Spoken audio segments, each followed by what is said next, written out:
Sue Clarke. How did you actually get involved or know about the space? The thing is that I was living in Long Street then, which was unusual, at 275, which is now turned into a nightclub, let me tell you, called the Waiting Room. My very bedroom. I've been to concerts there. I lived in Long Street long ago. Yes, now I lived there in the 60s and early 70s. So we were established in Long Street, and we used to always go to the farmhouse kitchen for our Saturday morning teas. That's how I first heard of the space, because Brian and Yvonne were having tea at the next table, and we were listening in to them discussing the plans for the space. So okay, let's just start from you were actually living in the vicinity of what was to be the space. Yes, that's in Long Street in the 60s and 70s, which was sort of quite unusual for a middle class gal, because it was mostly, sort of doss houses and businesses, but not many people actually lived there.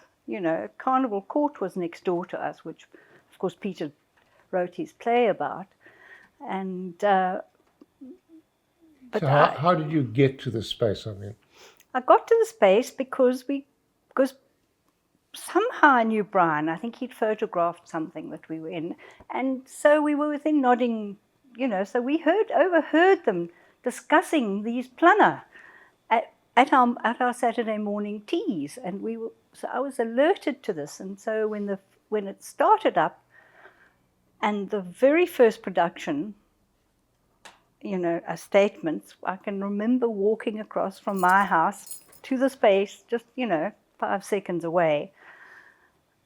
And in fact, that was it. Then we saw, then Tessa Marwick, and I met Bill Tanner, and we were right there. So we started ushering at the theatre, and we just sort of like fell into it. And as a non-acting person, I used to be the hired Clarke at the rehearsal, at the dress rehearsals, because I would always have lots of response. Brian used to like having us along. I'd also met Brian, you know how it is in Cape Town. He'd also photographed some do that we were at, and my sister worked for the Argus, so there was a kind of a crossover there.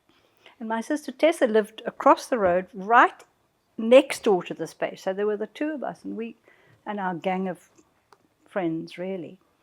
So I wasn't a theatre person. I was really one of the audience, one of the, But what made you want to go to the space? Did you want to express yourself in any way, or? No, it was just so thrilling that it was independent. They were all the what were they? It was an independent theatre. It wasn't in the grip of the apartheid regime, and there was a chance. And I had met Fats before. I met her also through David Champion, who was somehow at a party. We had become friends, and so when they were raising money for the space, that's how it happened. And now see it's all coming back the wrong way, because Fatsy was a poet, and we had poetry readings and various things together. And then when they did that at the Barn Theatre, they had that amazing evening. It went on and on and on and on, with every single person lining up to perform. Fats did Barney Simon's Madam Please. I remember driving out there in a borrowed car for some reason. These are the things that one remembers. And there was Fatsy, and she was an absolute hit. And she was writing poetry at that stage, and then subsequently she wrote plays. But basically that's how, and we knew her sisters, in fact. So she was a friend of mine before the space, and then she was involved. You brought her to the space, in fact? Yes. I remember I did. But we, in fact, well, which was later when Julia was born. Fatsy was writing one of the plays at my dining room table. I remember she spent a lot of time with us, and we were in the area, and she would come in, and so basically we sort of segued in together. That period, the 70s and before, of course, but with the whole apartheid thing in full force and brutality. Were you aware of the danger around about in the streets and what it was doing to? I think we lived a sort of charmed life, because Longstreet was compared to now, I have to say, was a wonderful place to live. I mean, it was sort of sleazy, and I mean, when one's young, one has no clue about danger, really. It's what you do, and we walked to town at night to see films, and obviously we were careful, but somehow living there, it was in that particular part of town, there was no sense of that. But the thing was, we knew that we couldn't, then we weren't supposed to mix, basically. And in fact, I was thinking this morning how, I was walking down the Rondbosch, thinking how we took Fats to like the Pig and Whistle with us. But that was in 1974, because she was prepared to do those things. Took her to the beach, where she wasn't supposed to be. And she would come along and people would mutter, but we would just like do it because we thought this is what had to go. But I think it's all very clear in hindsight. But at the time, we were just living what we were doing. Somehow. The space was a place where you could express whatever you liked. I mean, that was the whole raison d'être. Yes.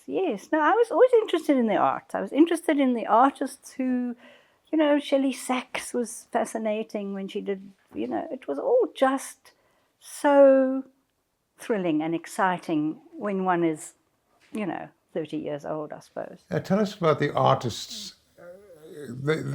Apparently, Brian provided them with a gallery. Yes. Look, I didn't know. Once I'd met Bill Turner, who I still communicate with, and he's been out to stay with me, and he was Julia's godfather and things. But he and Shelley were great friends. Shelley Sachs were great friends, and I suppose one knew art students and Nina Rom, and so it was just like another thrilling. And they had things that were so avant-garde, their installations, I mean, piles of sand and stuff, it was, and Shelley's fried eggs were very cutting edge, very, very cutting edge. And so it was all part of the whole thrilling mix, really. And then there were the plays, I mean, and there was the restaurant, and it was very wonderful being involved. And Brian solidly, and funnily going on at the center of it all somehow. The artists apparently were gobsmacked at the idea of they didn't have to pay commission, or there were no hooks. Yes. In fact, not having to pay a gallery fee would go down extremely well nowadays, let me tell you. I think. Now, what about the Bannings? Well, Scarborough was, supposedly like rude, but I mean,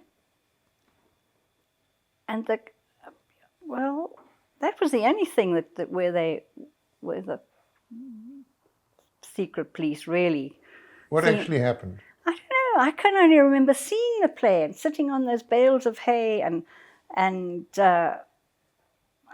we must have been at the opening night or at the dress rehearsal. We were always there, like first, and then Percy, I can't remember. I can't remember. I only know that Scarborough was closed down.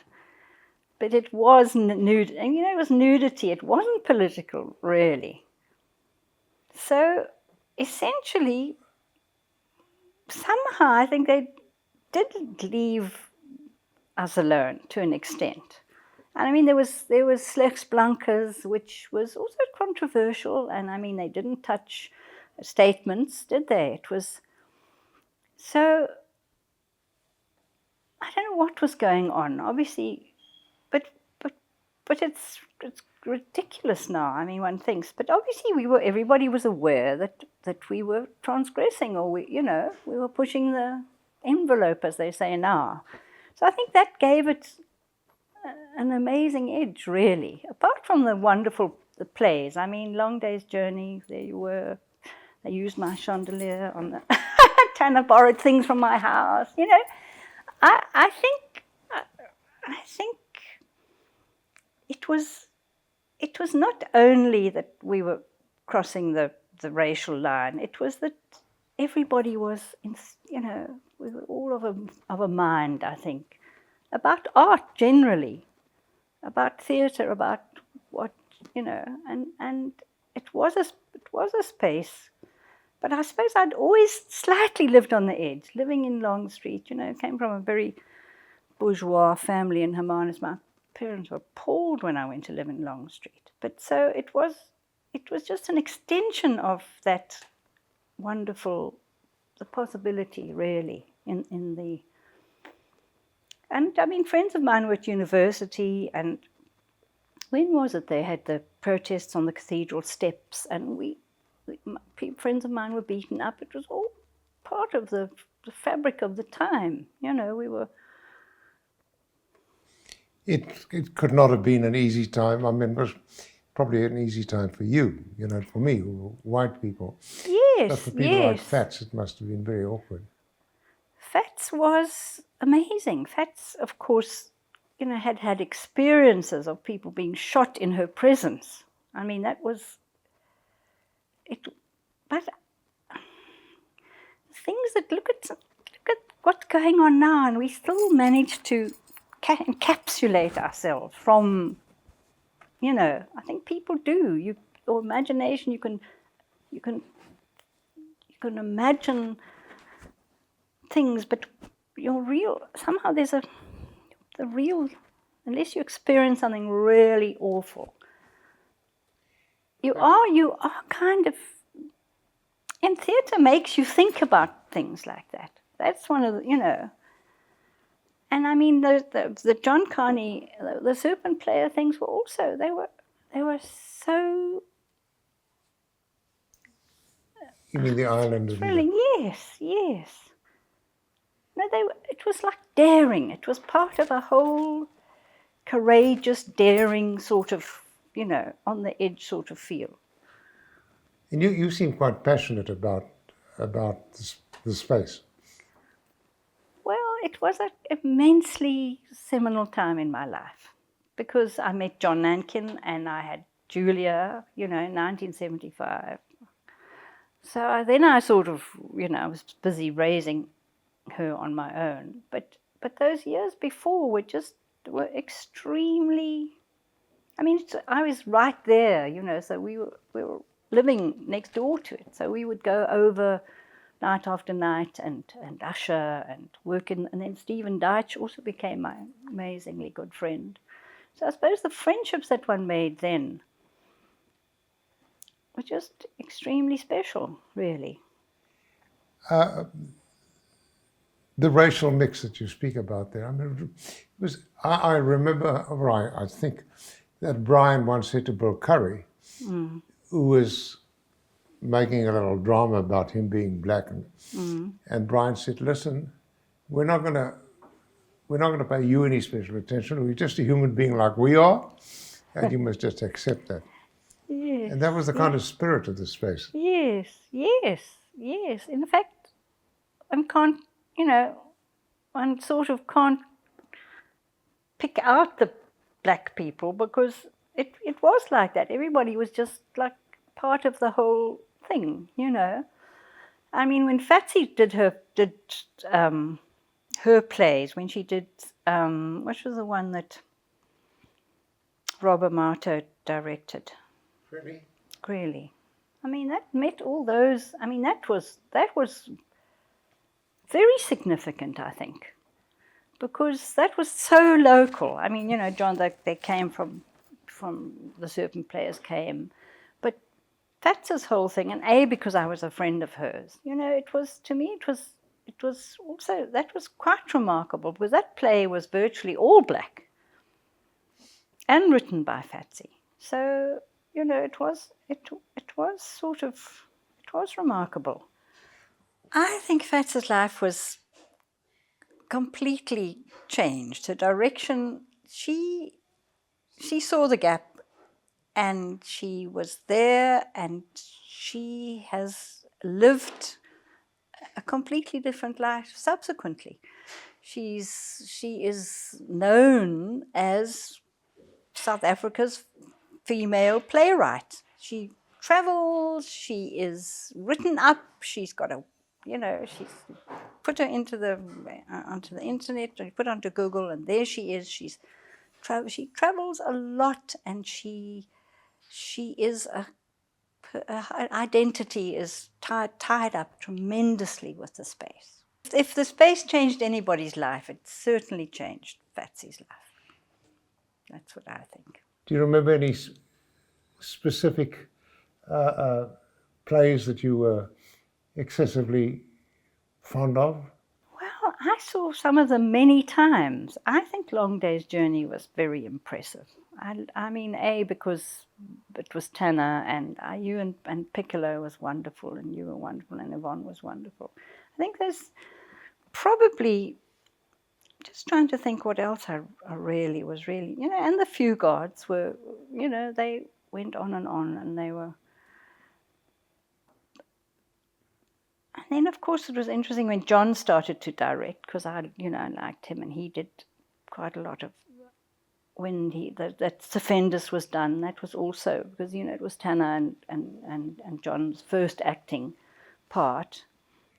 And Bill Tanner, you admired him as a director. Yes, I think he was amazing.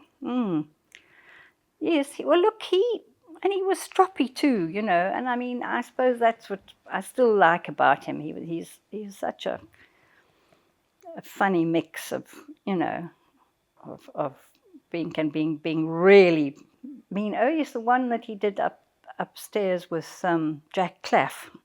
What was that? About when they tied up the girl.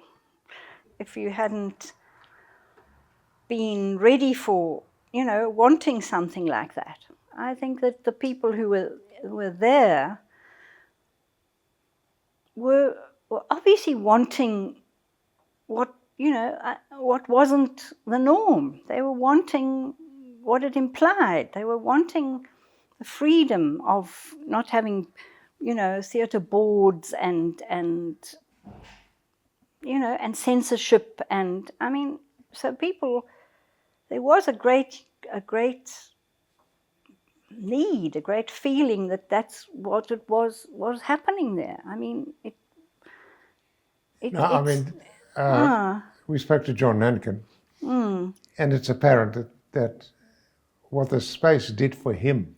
It was seminal in his life. It was absolutely seminal in his life.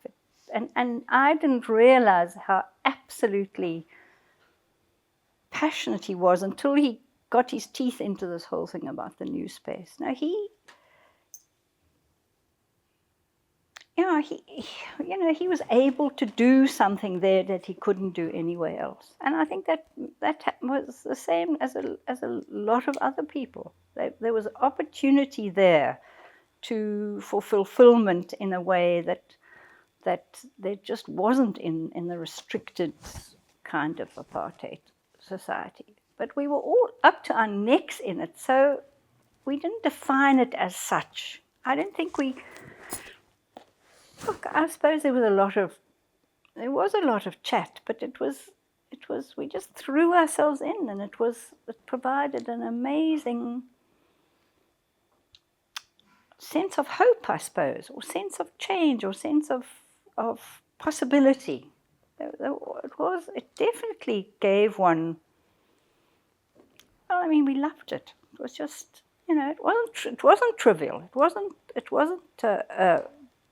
But as things happen when you're in them, it's far more subtle than when you look back and things are clear cut and there are moments of, there's seminal moments when suddenly everything falls like dominoes. Life isn't like that. It's as you're growing up through something, your own life in a situation. Certain things allow your own life to open up in a way. Often in many of our interviews, the word truth always pictures Yes, that. yes. No, look. I think that one is just terribly disappointed in people like John Carney, because he obviously, he wants somehow it to have happened some other way.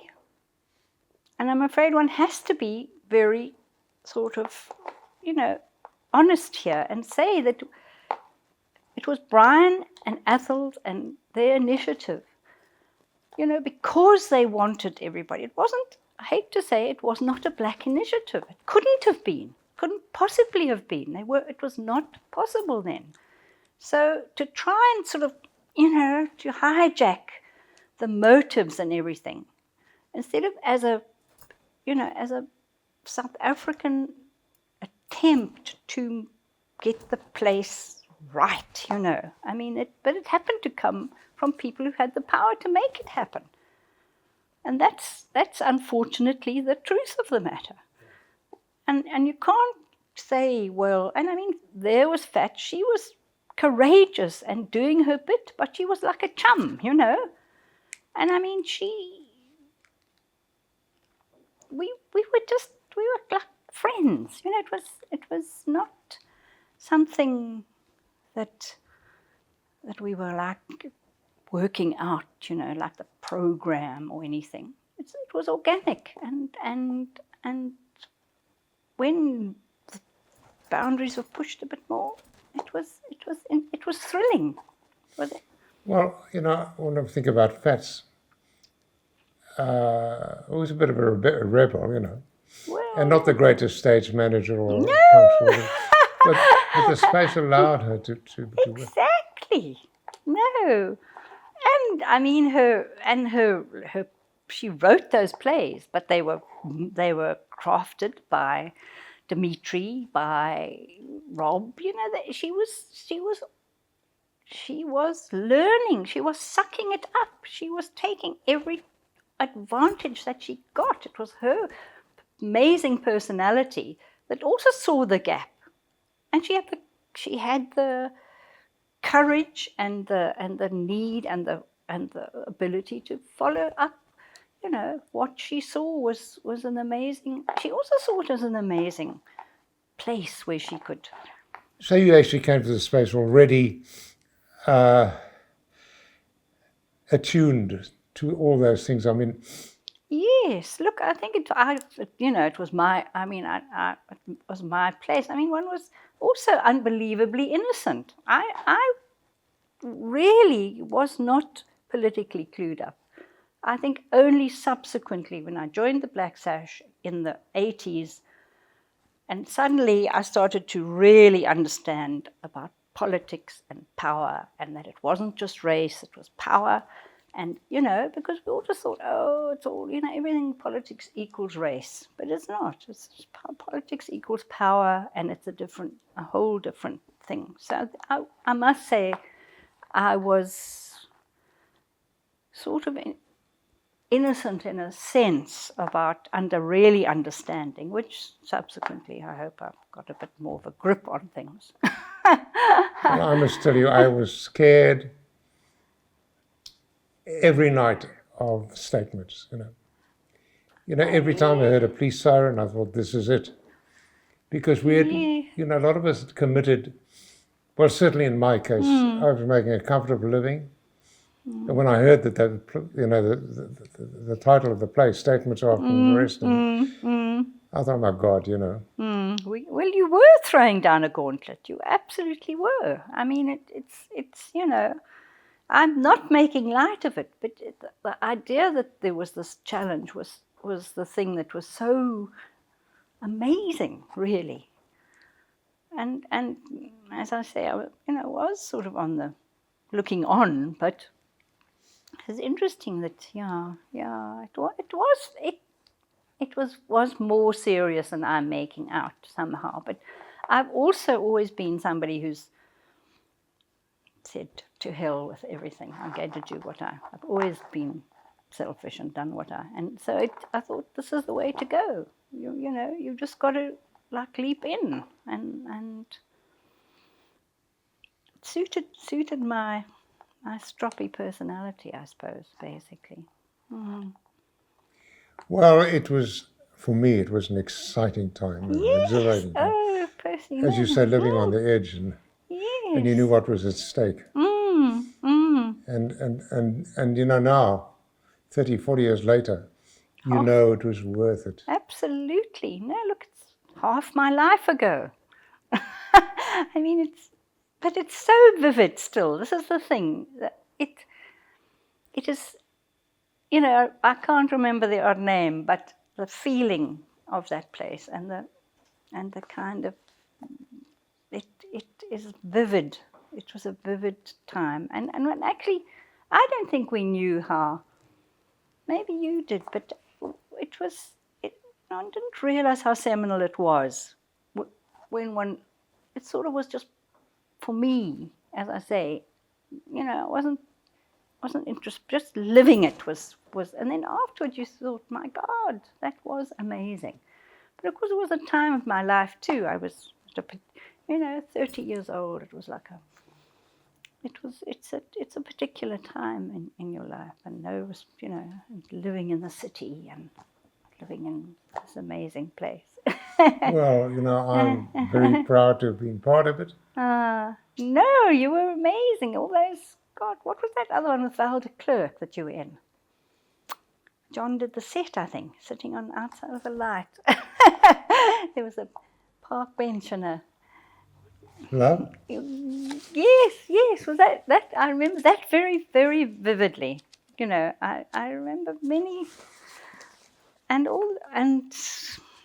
Vincent, Ibrahim, and just a lot. Vince, of course, and Totty were, I suppose they were brown, black, what were they? But they were just themselves, really.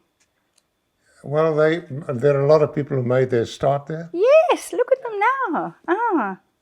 Now, Clarke is back in Cape Town. I think she went to, have you seen her at all? She lived away for a long time. Now she's back in Cape Town. Just as funny as ever and just as remarkable. There you are.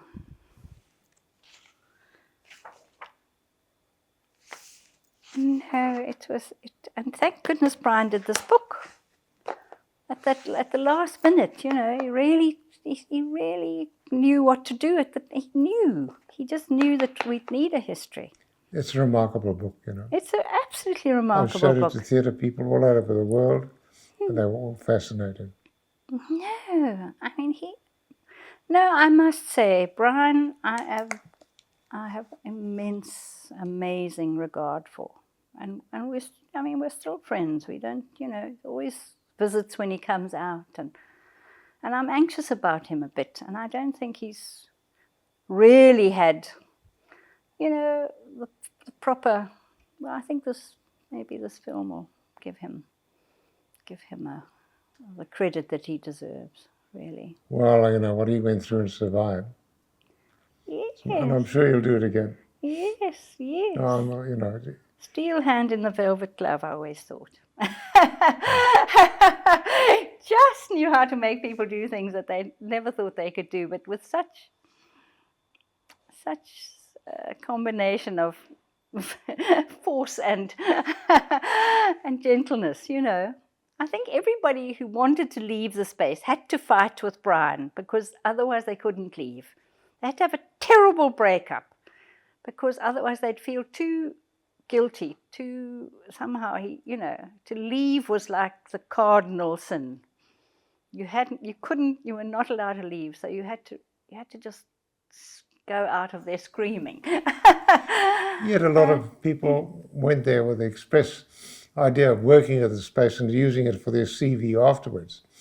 Did you think so? Oh, yeah. Brian says that later on, he met many actors in England, all of whom had worked at the space. They said, and he never knew who they were. Yes, I guess. Anyway, yes. Sorry? Anyway. Ethel. I never knew Ethel very well. I mean, I wasn't an actor. I mean, apart from Tanner, Ethel one was quite in awe of Ethel, and he wasn't there a lot really. And I think John knew him much more because John went and worked on films and things. So I knew Yvonne, but she was also very self-effacing and reticent, and So essentially, Stevie, Dutch, Fats, those are the ones became. I think the people who become your close friends, you really get to know. I don't know why one knows them and not the others, but that's how it is. Anyway, they were exciting times, and thank you for talking to us. Thank you, Percy. No, very nice. You're excessively modest. No, well, I mean, that's how it was.